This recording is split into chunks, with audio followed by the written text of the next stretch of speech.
Right, hey guys, how are we doing?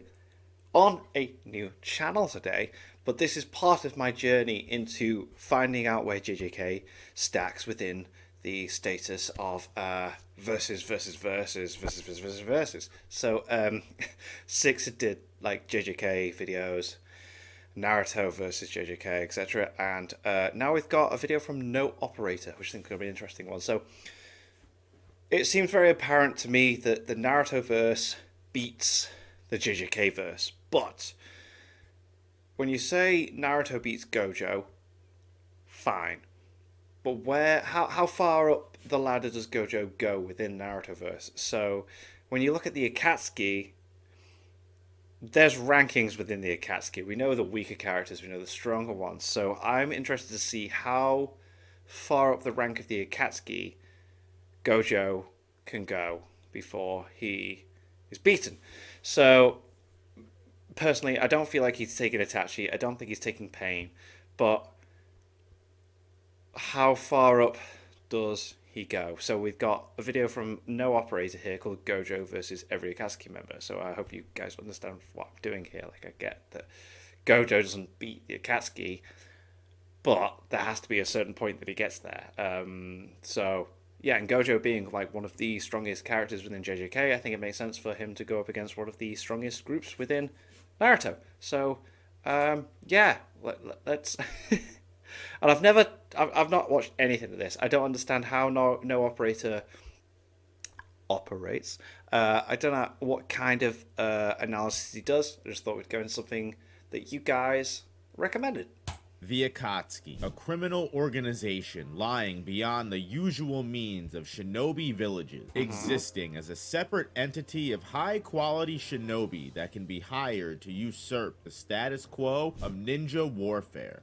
They're up there. They're up there. Group consisting of 11 of what may possibly be some of the strongest shinobi in the entire world. 11. That's interesting. All with varying ninjutsu, Kekkei Genkai, and other monstrous abilities that granted them all the kind of terrifying reputation that leads to being recruited to a mercenary pack like this. What if we were to put all of them up against Jujutsu Society's #1 sorcerer, Gojo Satoru, a child whose birth drastically shifted the balance of the world itself, a human blessed with the Gojo clan's Interesting. If they were all to attack Gojo, like, he would lose, but alright. strongest curse techniques. Surely. The 6 eyes, an ingrained eye technique that gives Satoru an analytical and visual advantage against most opponents, including a hack to generating never-ending curse energy. And the Limitless, a technique with control over time and space that by using different applications such as push, pull, or neutral, Gojo Satoru becomes the pinnacle of both offense and defense. Take cursed energy and chakra, 6 eyes, and Sharingan, and let's mix all those up together and put the honored one, Satoru Gojo, up against some of the most powerful missing nin in all of the Naruto series. Who comes out on top? And with me today to discuss this, I've got the main man, Broken Ronin. Yo, what's up? Oh, cool. Alright. What's up? This is looking like a fun topic, a fun discussion to have, so I'm Cool. looking forward to it. Obviously, this is going to be cross-verse. Isn't he... Wait. I'm sure the next video I'm going to be checking out is from Broken Ronin. Let me just double check this. Where's my list of so it's let me just check this dead quick. Kenpachi versus JJK. It is! So the next video I was going to check out is from Broken Ronin. Ha! Ain't that crazy? Alright, cool. Scaling, so things are going to get a little weird. We're going to say that cursed energy, chakra, they can kind of be very similar things. So we'll say just for this instance, we're not going to get too much into it. Everyone's on a baseline energy source and everyone is kind of scaled to be somewhat equal. That being stated, getting right into it, we're going to start with the first person on our list today, and that's going to be Sasori of the Red Sand. Why is he first? Is it the fit? And obviously, this is the person that unfortunately lost to Sakura, so that's an instant L. But no, I'm kidding.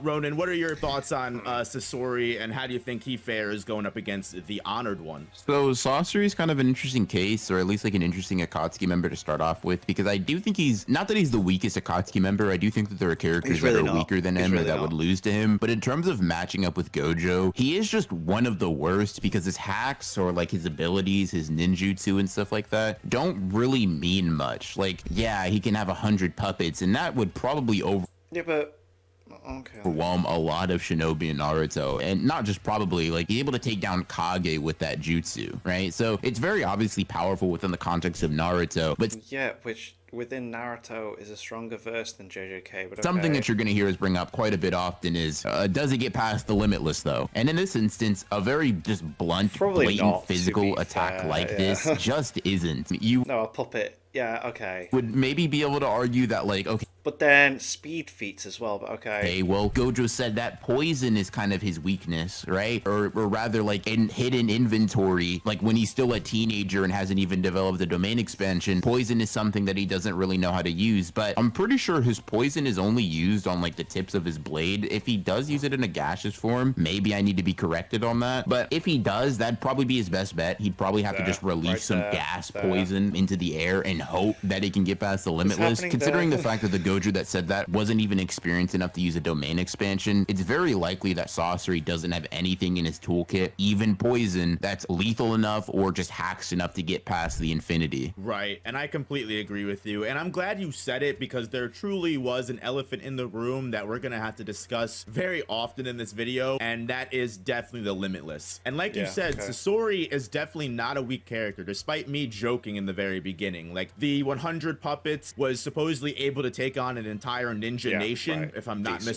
misremembering that. Correct. The poison, his actual puppet form, and the third Kazekage with the magnetic Mace, sand, yeah. everything like that. Up against anyone else, this is going to be severe, hardcore attacks to not only dodge, but if you get hit with them, withstand and be able to fight against. Sasori is a very versatile character, and just the sake that he has all these different puppets with all these different abilities shows that. However, with Gojo, not only does the limitless provide him an instant defense for any kind of attack that Sasori is able to throw at him, the Six Eyes is going to put Gojo at a more large advantage than anyone else, similar to the way that an Uchiha would have the advantage. Would be, you're instantly gonna know that's a man inside a suit. Like, he's gonna see that immediately, Right, and okay. Gojo's gonna know exactly where to strike. Not only is he gonna know that Sasori is chilling inside of his Hiruko puppet, Gojo is gonna know exactly where to aim that red or purple, whatever he feels is necessary to get that kill shot right from the very Okay, beginning, okay. and he can just honestly ignore everything else that Sasori gives to him. Yeah, you're gonna notice a lot of the characters that rely primarily on physical attacks to get the job done are not gonna really be that successful against Gojo. Statistically speaking, for all the people that are interested in that, Sasori is probably one of the Akatsuki that's comparable to Gojo. Like, a lot of Naruto characters' stats are a lot higher than your average JJK characters. Yeah. It's not so much so to the point where it really matters all that much in this battle. Gojo should still be able to land blows, and if all else fails, domain expansion, that unknown ability that people probably wouldn't even know how to avoid, much less the fact that they even should. And if Sasori gets caught in that, I mean, it's kind of just game over from there. One of the big things that Gojo has going for him, especially Weird though that they've started with Sasori because like I said, he's not the weakest Akatsuki member. I figured this would be a more interesting, like going through weakest to strongest, but never mind, it's fine. in this sort of matchup, is just his ability to fight from a long range. We know his teleportation is insane, which is going to give Yeah, him a but lot then- of help in trying to compare speed-wise to a lot of these. Is it though? Because again, speed feats are not as impressive in JJK as Naruto, but Opponents anyway. he's going to be going up against. Moving on to Sasori's partner, which kind of goes into the long-range battles I was talking about here. Datara, with his clay manipulation and his love of the explosion, probably is going to have as hard of, if not much more of a harder time up against Gojo. What do you Yeah, think? don't I think the see- only advantage is that he kind of just plays keep away a lot by nature. Yeah, I don't see Deidara doing a lot, if I'm honest. As we see in his fight against Sasuke, he's willing to just start blowing shit up in the pursuit of just taking out the person that he's fighting. But just But like again, with no. Sasori, But again, no, because like he does such a good job against fighting Sasuke, and again, the speed, how fast they're going. It's like, wow. Deidara doesn't really have anything in his arsenal that could go up against Gojo.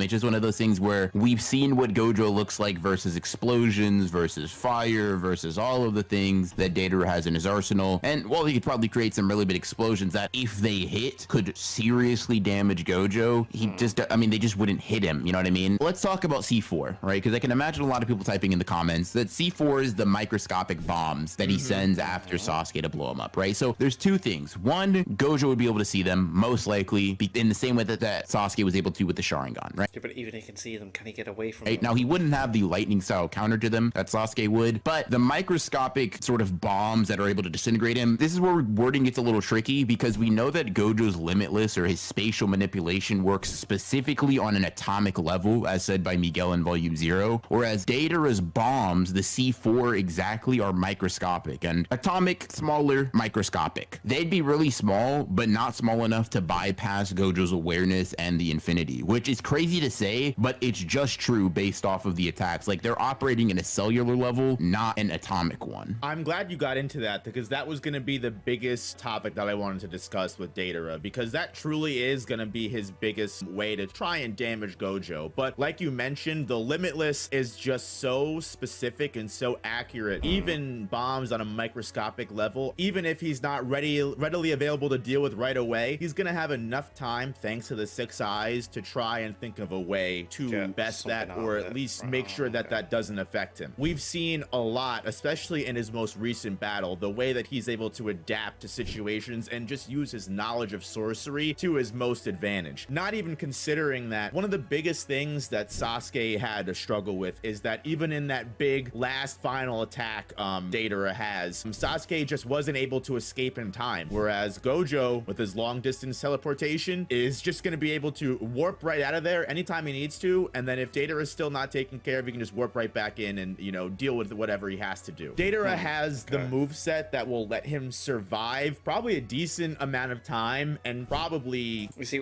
with these lower level, Akatsuki members, I'm just going to let it slide with the whole speed stuff. As we get further up the ranks, make it somewhat of a battle of attrition. It's almost like you're running away from your killer. Like, at the end of the day, he's gonna get you. You know, it's just how many obstacles you're putting in his way to kind of delay that process. Like, I will say he definitely has a little bit more of an interesting performance in sorcery, because based on Deidara's character, Gojo might not even have to do anything except outlast him to get him so angry that he just blows himself up anyways. I mean, he was willing to do that to Sasuke just to take him out. It's just in character for him to actually do it. True. Deidara's fragile personality would not mesh well with Gojo whatsoever, because this man would just be talking shit the entire time. True, Gojo would really play on his personality and really wind him up a lot. Like, Deidara would just be like, no, that's not true. Yeah.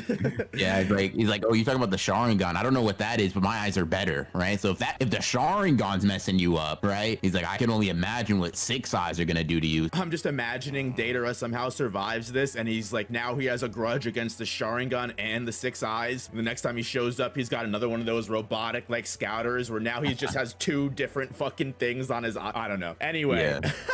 Moving on, I have Hidan, which... Yeah, I feel like when it comes to Hidan, he's got it. It's kind of interesting because Hidan, compared to the last 2 characters we have at our disposal, really doesn't have any options whatsoever to kind of harm Gojo, because he has to get Gojo's blood first to even do his kind of hacks. So, and I don't even know if that would be possible, frankly. Okay, yeah, so here's the thing. Hidan's biggest advantage here is that, like, he's kind of immortal, but Gojo has enough experience dealing with characters that can heal themselves or that are nigh immortal. You know, take Sukuna, take any special grade curse spirit. I mean, Gojo is used to taking the heads off of his opponents. I mean, he does it in his fight against Jogo. So it's not like Hidan being immortal is all that special of a thing. But I kind of want to posit this idea. Even if Gojo took down the Limitless, right? Hidan gets some blood. He starts stabbing himself. Constant RCT. Like, there's not really much that Hidan has ever shown off with that ritual technique, like in terms of doing damage to himself that Gojo couldn't heal. Because we know that if Hidan takes off his own head, the only thing anything that could really get rid of Gojo, then it's just they're both out of the fight completely. They just both lose. So if he's just stabbing himself with like whatever, sure, it wouldn't feel great, but even in the best case scenario for Hidan, you just have him like doing the ritual on somebody that is, for all intents and purposes, just as immortal as he is with healing hacks. Right, like is Gojo just really gonna sit there and let Hidan do his whole ritual like Asuma would? Like, and this is the same character that's able to, as you just mentioned, reverse curse technique himself while in the midst of Malevolent Shrine, right, if not one of the strongest domain expansions we even know of in the entire series. So this is a character that clearly isn't stun locked by any kind of serious injuries or pain. Like, I don't think that he would be able to do enough damage to Gojo that would stop him before Gojo's able to just take him out. And when I mean take him out, we know that one, purple just deletes Hidan, most likely. Yeah. It's not even a question of whether immortality would stop him or not, because we know at the end of the day, Gojo with blue can literally just, not for nothing, Shibaku Tensei replica Hidan and trap him the same way Shikamaru did and just starve him out. We kind of already talked about it already, but the Six Eyes just, at this point, it gives him a brief understanding of everybody he goes into a fight with before he even starts. So none of these characters really have the opportunity of even surprising him. And I feel like another situation, and why I'm kind of going into this, where that really gives him the full advantage would be going on to the next person, Hidan's partner, Kakuzu, with his 6 hearts, I'm pretty sure he has, that have to be taken out before he's actually defeated. Yeah, Kakuzu, with his super high durability, is going to get bodied. Like, he's gonna put on that diamond skin or whatever that, like,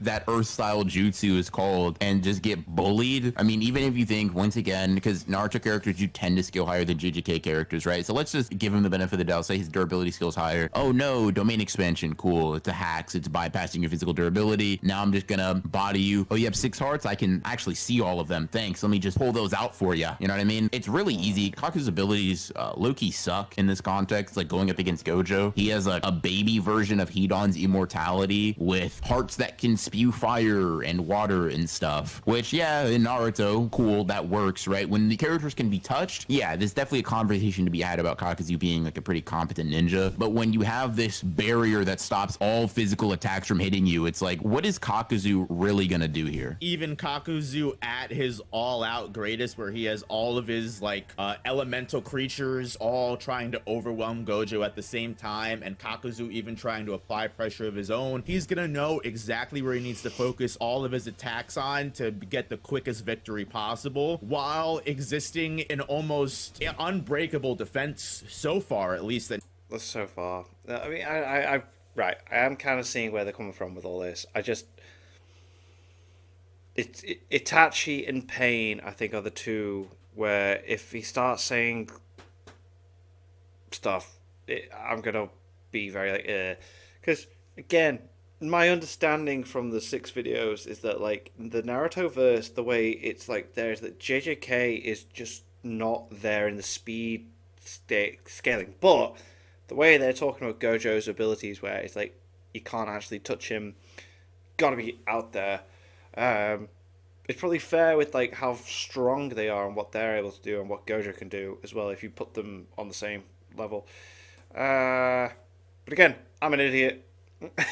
I like reacting to scaling videos, not fully understanding the complexity of everything, and but anyway, no character has really been able to combat. So moving right along, I kind of want to see how Gojo would do, since he's doing so well against 1v1s. All these characters are just not being able to match up to Limitless. Let's put Gojo up against possibly millions of fighters here. Let's put up Gojo against every single white Zetsu in the series. What are they gonna do against Gojo? I think they're gonna give Gojo a nice exercise. You know what I mean? I think Gojo's gonna stretch. He's gonna say, wow, well, he's gonna call up Ijichi. He's like, all right, I'm gonna be busy. Tell the higher ups not to call me. I don't have time for missions today, all right? I had to take out some trash. And then for the next 24 hours, he's just gonna be red, blue, purple, domain. But a war of attrition against Gojo, when you're kind of like relatively normal stat-wise, doesn't do much, because he has, as far as we're concerned, nearly infinite stamina. You can force him to like run out of energy or get close to running out of energy. However, Zetsu is not the guy who's gonna be doing that. Let's be real for a second. second. How long do you think Gojo wants to spend taking out the Zetsus rather than can he do it is the question you really want to be asking. This is the same person that took out 1,000 transfigured humans who effectively could be the same threat level as Zetsu or pose the same kind of problem. And it's honestly arguable if he would even need to use something like the domain expansion to stun lock the Zetsus, because they just pose such little of a problem to him. That was a really cool intermission, but let's go back to people that could potentially be a serious threat. Conan. So, Paper Girl. Really? Oh, right. No, okay. He's joking, right? Yeah. Conan's not doing anything. If we're sticking with what they're talking about with all the characters. We haven't really seen her fight much in the series. She did have that big moment with Obito. If she had prep time, that's what she needed against Obito, but the way that you approach that person, I don't know. No, she's not going to be able to. So it's going to be kind of hard to say exactly what she's capable of, but do we think actual Paper is going to do anything against Gojo? Okay, she has the sea of like 6 billion paper bombs or whatever, right? She drops Gojo in there, even though Gojo can fly. Well, for some reason, he lost the ability right now, right? He falls in there. He doesn't have the weakness of Obito with Kamui, where he can only use the Limitless for 5 minutes consecutively. In fact, as far as we know, Gojo very rarely takes down the Limitless. Like, he can have it up for days at a time. So the 10 minutes of explosion is just going to be Gojo kind of just floating. Conan's going to be like, wow, whew, I made that to deal with the masked man, right? There's no way this guy could survive that. And he's going to teleport behind her. He's going to do the Obito thing. He's going to be like, what, I'm dead? And then she's going to get bodied, unfortunately speaking. That 6 billion paper bomb prep is like the best thing you could say that she has in terms of like ability, because outside of that, she doesn't really have that many feats. She kind of just gets like pieced up by well, that's literally it, but it was pretty freaking cool what she did. But no, I don't. Like base Jiraiya in the pain arc before that. So it's not like she has this litany of feats that we could pull from. Conan definitely is mostly known for blowing things up for a long time, which unfortunately big booms do not work on Gojo all that well. Exactly. Throw a bucket of water on her, she's pretty much out for the count. She was even only able to have a feat like that because she had all that preparation. Yeah, not wrong. She had loads of prep time for that. She had all that knowledge beforehand. Like, if it really was 1v1, no preparation, baseline fight, I mean, Conan didn't even stand a chance against Obito. So Kishimoto failed the female cast, not us. Don't be mad. Yeah, I didn't do that. We didn't do it, not us. But moving forward, we have someone who really understands ninjutsu, probably to a level of degree to the similar extent that Gojo does. We've got Orochimaru himself. They let him back in for this one moment. Oh, that's why I said 11. Right, okay. No. Why? No. Who's 11? Oh. It's going to be Obito being thrown into the midst, isn't it? Because, right, okay, fine. Yeah, they let him join the club. They said, damn, this guy's kind of cooking our forces. I will give Orochimaru his props. Gojo probably would not kill him. Like, not permanently, at least. Gojo would think he did the job, and he's like, nice, cleaned everything up. And Orochimaru is just in some other cave spawning from... I don't know. I think Orochimaru's up there in when it comes to fights here. Like, we're getting quite high up straight away in the Naruto verse when you're using Orochimaru. Guys fast as, yeah, they're not using speed feats in this. From some other customer, like, damn, that guy's real strong. Because again, he's got poison stuff. He's got all these other things like he can do. I need that body. A really good understanding as to how to fight against other techniques.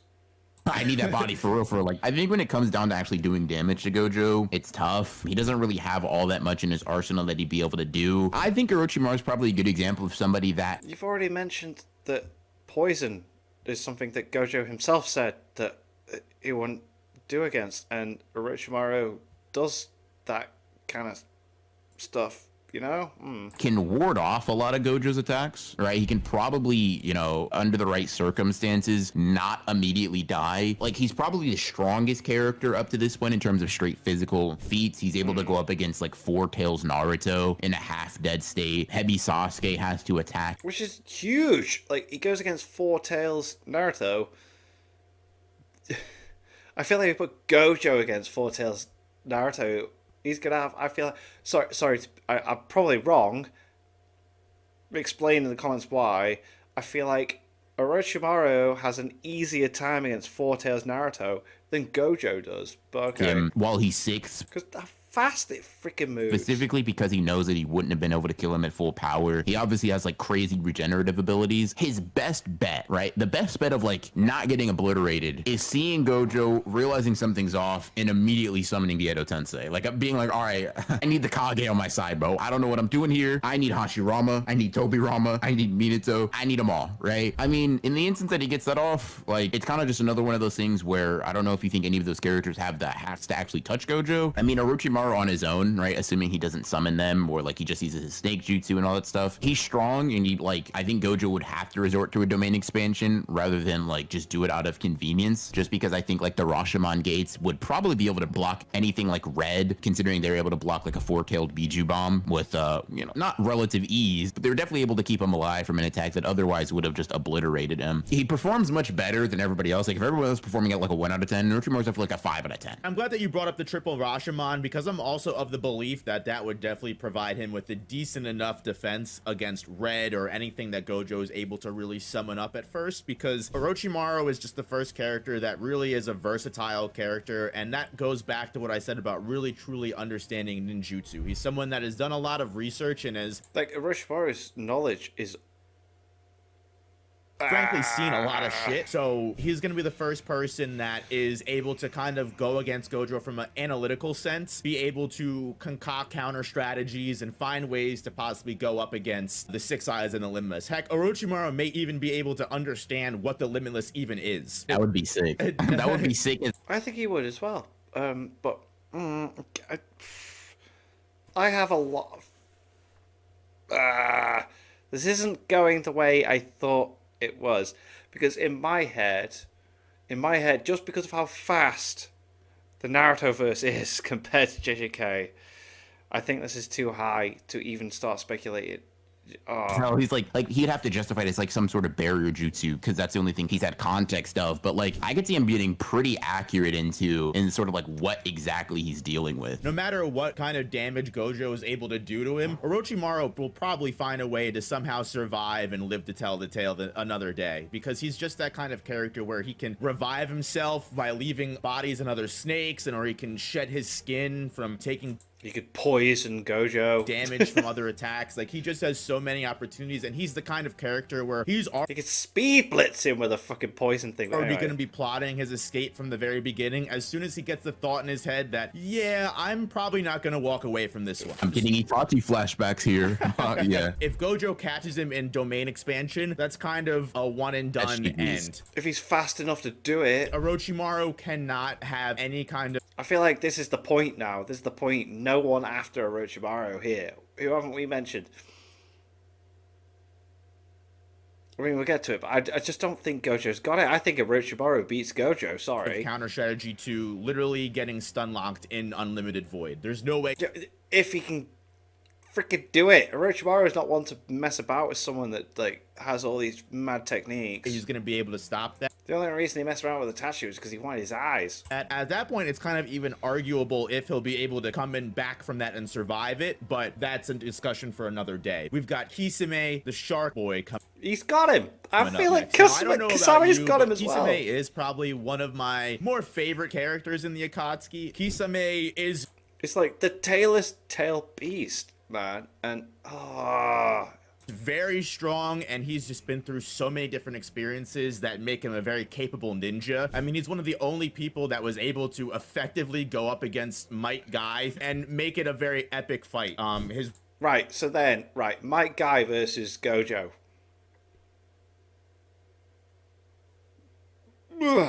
Come on. Water manipulation. Without the gates. Might Guy. Right, let's say Might Guy...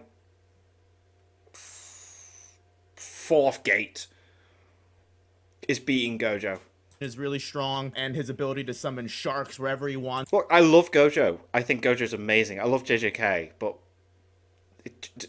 Stu is super cool. I don't know if my boy makes the cut. So Kisame, and I think from here on out, every other Akatsuki member, to me, starts to get like abilities that are at least interesting to talk about. And for Kisame, it's his chakra absorption through the use of Samehada. And the reason I bring that up, right, you would think that like chakra absorption requires that physical contact, but in his fight against Killer Bee, we see he kind of just strips him of his chakra cloak just by getting in the general vicinity. Just now, I don't being know there, how we think that works with something like the Limitless, like Samehada making contact with the Limitless curse technique or making contact with Infinity counts as making contact with Gojo's cursed energy. If we don't, then this is kind of where the discussion ends on that part. But if we do, we see that Samehada is able to absorb tailed beast levels of chakra in 1 or 2 swipes. Well, Gojo has a lot of cursed energy, right? He's by no means someone that has the most in the verse. I mean, Yuta and Sukuna definitely surpass him by far. And if we put him in a world where like Biju are also in that caliber, like Kisame and Samehada specifically are like the anti-Biju members of the Akatsuki. How do you feel about that? 2 major thoughts about this, and we'll get into the first one because it kind of goes into what you're talking about, and then I kind of want to pose a separate discussion. I think that does definitely pose a threat to Gojo because, like you said, Gojo is different from characters like Yuta, where as opposed to having just such a large, vast storage of cursed energy, Gojo's main advantage is he's able to constantly replenish his cursed energy. He Okay, fine, whatever. doesn't so much have a lot of it, but it's considered unlimited cursed energy. I guess it really comes down to if you think the chakra absorption is able to work more and faster, then he's able to replenish his cursed energy. Making direct physical contact with the Limitless should at least provide him with enough contact to actually absorb his cursed energy. So I agree with you. I think that does give Kisame his one way of making an advantage over Gojo. He's faster than him. He's faster than him. And as we go down this, Gojo doesn't stand a chance. Anyway, Pose my second thought, and it's something that I think while it's and it's not often I watch these videos and I'm like, no! And if I'm completely wrong, you guys just tell me. But the Naruto verse is so much faster than the JJK verse. And we're getting into Kasame here, and they're like, oh, it might be able to if you can say that, like, maybe chakra's the same as curse energy, but it's faster than him. And then I can't wait to see what they say about the next ones now. Kisame's greatest advantage, it might also be his biggest downfall, because if Sameheda's like, hey, I've got an unlimited source of food here right in front of me, who's to say things don't go any differently than it did when Kisame fought Killer Bee? And Fun argument. Sameheda's like, yeah, dude, fuck you. I like this guy more. And go with Gojo him. walks away from the fight with a trinket and Yeah, but then, sorry, I'm gonna go, oh, actually, you're actually a lot faster, like a hell of a lot faster, like, ultra a body. I will say if Samehada turns straighter, Kisame's cooked. Like, he's finished. It's over for him, right? That would really, really suck, especially get someone so strong. He's like, okay, he's strong, he teleports, he's shooting off these, like, all these crazy, like, what he assumes to be chakra blasts, but it's okay. It's fine. I got Samehada. I absorbed his chakra. He's weak. I can get past that stupid barrier. What the hell? Where'd my sword go? and go just I don't even think Kasame needs the sword. Doesn't need to be.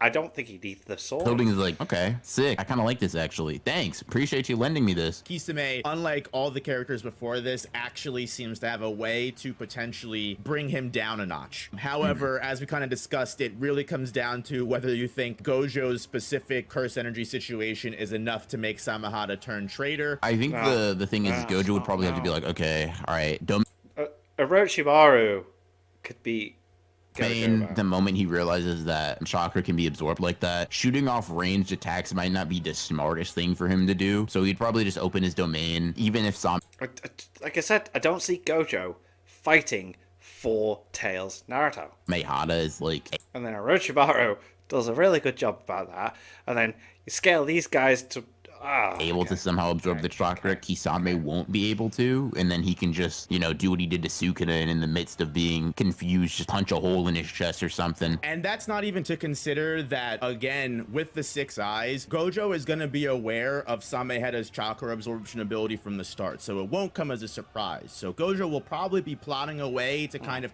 It's quite an assumption. counteract that and deal with it from the very beginning of the fight. And that's one disadvantage that a lot of these characters do have, is that no one's going to be able to pull one over on Gojo or get him off guard, because Gojo is going to be aware of everything all of these guys can do from the very beginning. Also, funnily enough, I think the domain expansion, as we said, is kind of the kill shot here, because Samehada is technically a sentient being that also stun locks Samehada if it gets caught in the domain expansion. So it probably won't even be something that Gojo has to deal with if he does decide to take that route. Now, moving on, one of my favorite characters, probably everyone in the audiences as well, Itachi? at least on their list, I've got Itachi Wins this. He wins this. He wins this. How is there still 20 minutes of this video? How is there still 20 minutes of this video? Uchiha. One of the most interesting things that we're going to have to go over today is how the 6 eyes interacts with the Sharingan. No, it's not. It's how fast Itachi is and all the other abilities he has. We don't even have to go into the Sharingan.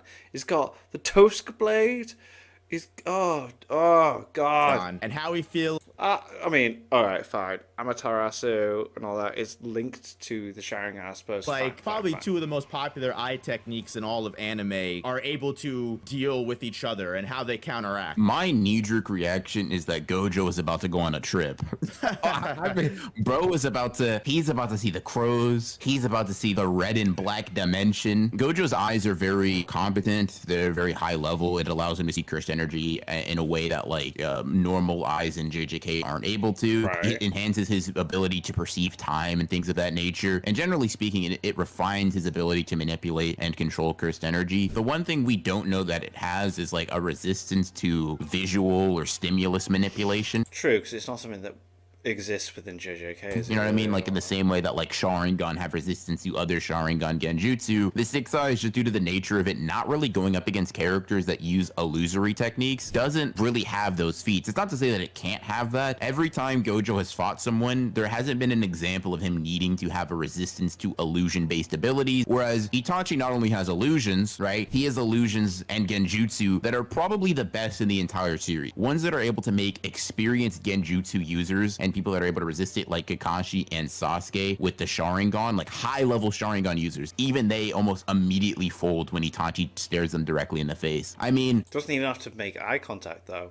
Either. Itachi does not need to make eye contact. he can even just point his finger at Gojo, and if Gojo looks at it, things are about to start getting wonky. The No, he doesn't need to make eye contact. biggest conversation comes down to, we now have a character that doesn't have to attack Gojo physically to do some serious damage to him. Not even throwing in, as you mentioned, the red and black dimension Tsukuyomi, which we know is capable of literally breaking characters' brains to the point that something similar to Unlimited Void would do to your average human being. And that Yeah, that's the most similar technique within Naruto, I guess. That's yeah. not even considering Itachi is such a capable physical fighter as well. So Yeah. it's not even like we're saying that Itachi has to catch Gojo in this Genjutsu. Yeah, if he does, he's absolutely got him because he's so much faster than him. He's going to throw hands 10 times quicker. And Gojo just runs circles around Itachi. if he Million can't do times this. quicker. Like, Itachi has the speed, the tactical know-how, the ability to strategize and counteract Majority of the people within the Akatsuki have got the speed in a already. very similar way to Gojo. What I'm basically trying to get at here is Itachi is going to be able to meet Gojo in the physical department, and as soon as Itachi's able to get even a glimpse of Gojo in the eyes with eye contact, it's going to be one of the strongest struggles Gojo's been in for a while. So, like, for example, one of the things that people always bring up is, like, Itachi Susano. And you would think that, okay, well, against Gojo's techniques, maybe it's not all that useful, right? But when you have, like, the Yada mirror, which is stated to be able to reflect all attacks in the verse, like, imagine Gojo's, like, all right, it's time. He pulls out Hollow Purple. Itachi pulls out the Yata mirror and he's just like, what the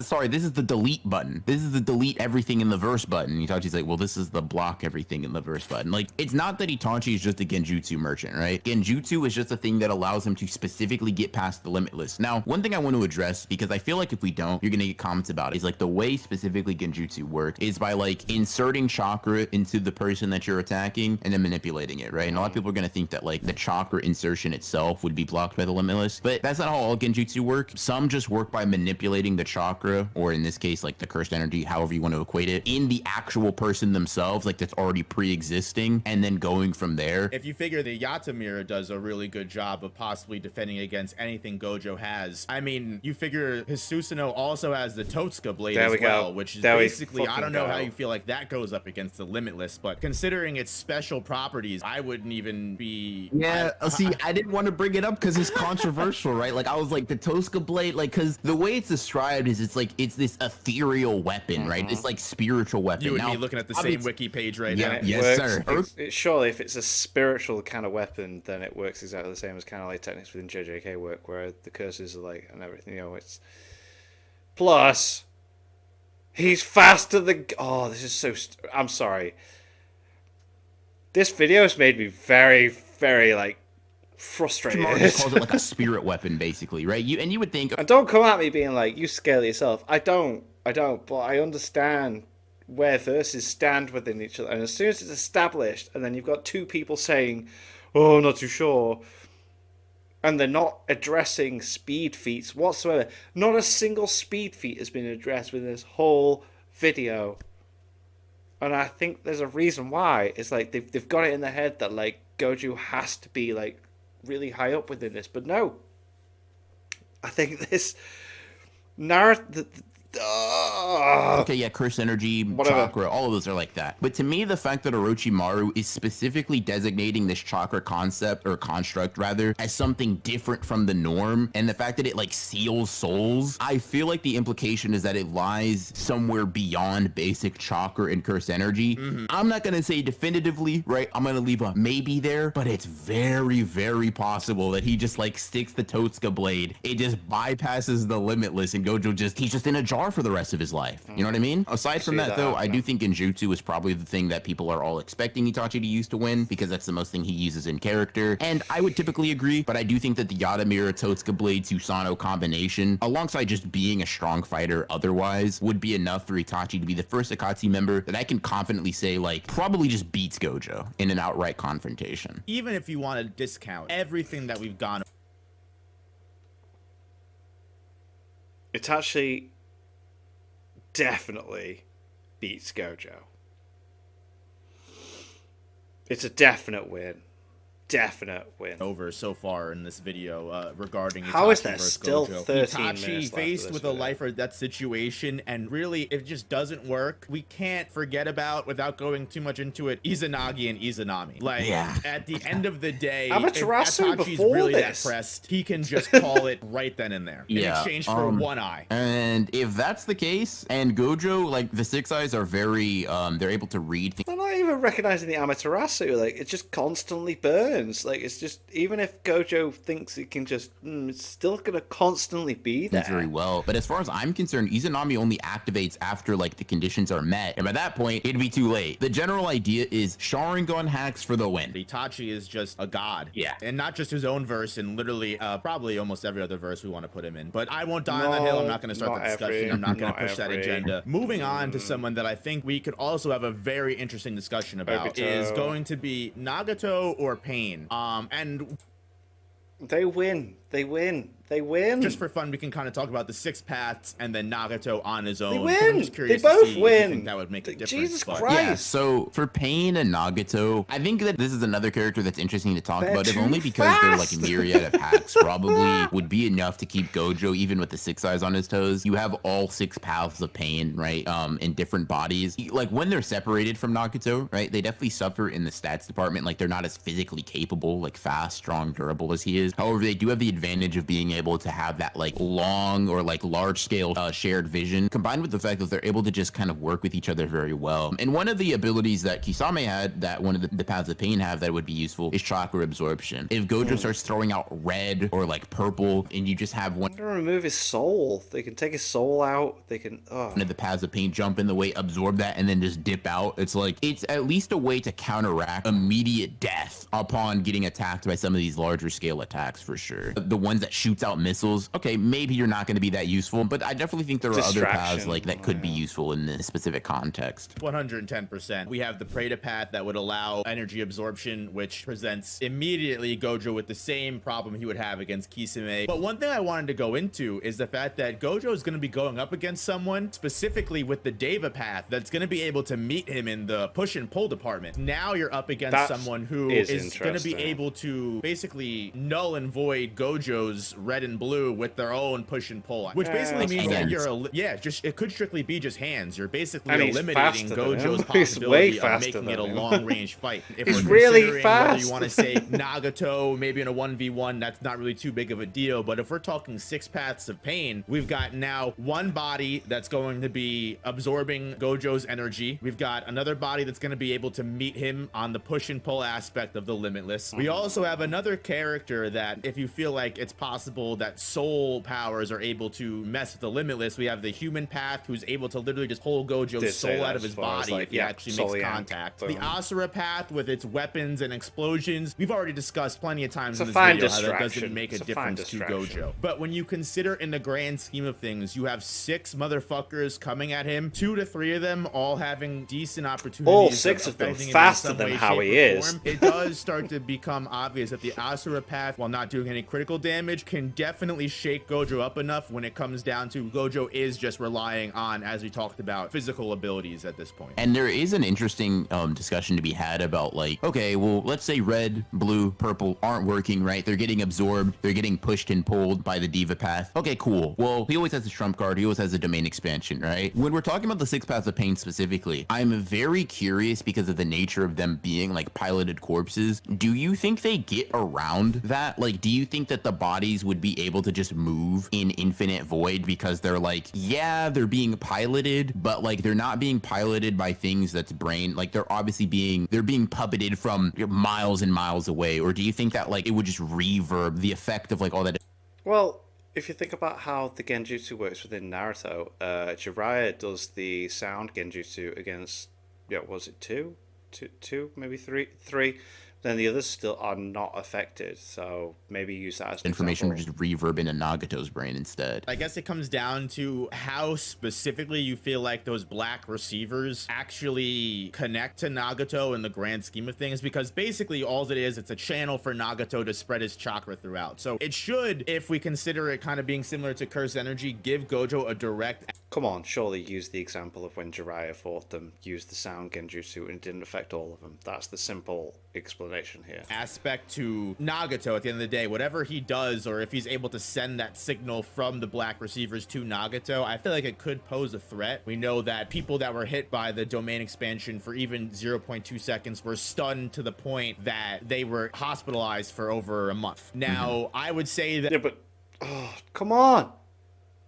Jiraiya used a genjutsu, a sound genjutsu, against some, and it didn't affect all. That's the easiest way to explain it, surely. As soon as the domain expansion ended, the effects would go away and the paths would be able to move again. I feel like it would really only remain as a stun lock for as long as Gojo kept them in the unlimited void. But that's just me. Yeah. And if that's the case, right, domain does win him the battle. He would have to make sure to catch every single one of them, though, because if the Naraka path, the one with the King of Hell, is able to survive, it can just throw them in the King of Hell's mouth and then just respawn them like nothing happened. Like if you throw it in there, they just come back. And I can imagine like a techniqueless Gojo for like the briefest of moments. You have somebody who can snatch souls if they make contact with you, you better be on your A game. Like the moment he's vulnerable, even if only for a few instants, right? You got to be real careful if you're Gojo, because now you're just relying on pure physical ability against characters that probably scale 2, if not above you in that regard. The like path to winning for Pain is not as clear to me as the path to winning for someone like Itachi. And it doesn't even really have to do with like their overwhelming strength think Itachi's Genjutsu and like his Susanoo match up against what Gojo brings to the table more than I think what Pain does. I think Pain definitely gives Gojo a hard time, and Nagato probably even more so, but I don't think that either of them get the job done. They don't have a very obvious, blatant like strategy for winning. For Itachi, it was just Genjutsu, but for Nagato or Pain, they have to get the technique down and then make physical contact to like. That's ridiculous. That is ridiculous. You think that the 6 paths of Pain struggle against Gojo? That's crazy. Steal his soul or like throw him into hell or something like that, which I just don't see. They just blitz him straight away. They're too fast. Happening more often than not. And it's funny because I feel like we completely agree on everything. The only thing that I would say is I actually feel like the 6 paths would probably be a little bit harder than just solo Nagato, just because if we're considering that domain expansion is Gojo's win con, I feel like if he's up against Nagato, if he catches Nagato in Unlimited Void, it's over. If he doesn't catch every single one of them in that domain, there's a possibility that the domain can be broken, and you figure if Gojo's stuck with a broken domain and his curse techniques on cooldown with a character running around that can potentially steal your soul, you're right, that is a huge problem. Solo 1v1 against Nagato, I feel like Gojo does take the win. Domain expansion is a hard thing for Nagato to counter, despite the amount of counters that Nagato does have in place for Gojo. But I feel like just the extra pressure and the fact that Gojo is going to be dealing with 6 people who granted don't have the same durability as Nagato, but just the fact that those powers will be split up and can come in a bunch of different ways, forms, and just strategies, I feel like that is what makes the battle hard for Gojo, dealing with all of those different aspects as opposed to just one solid threat that he could domain and get out of here. And I think I agree with that sentiment, and I honestly think that like after you explaining it like that, it's definitely probable the Pains out of 10 fights get off at least like 4 wins in the way that we explained, with like domain being broken from the outside, Gojo being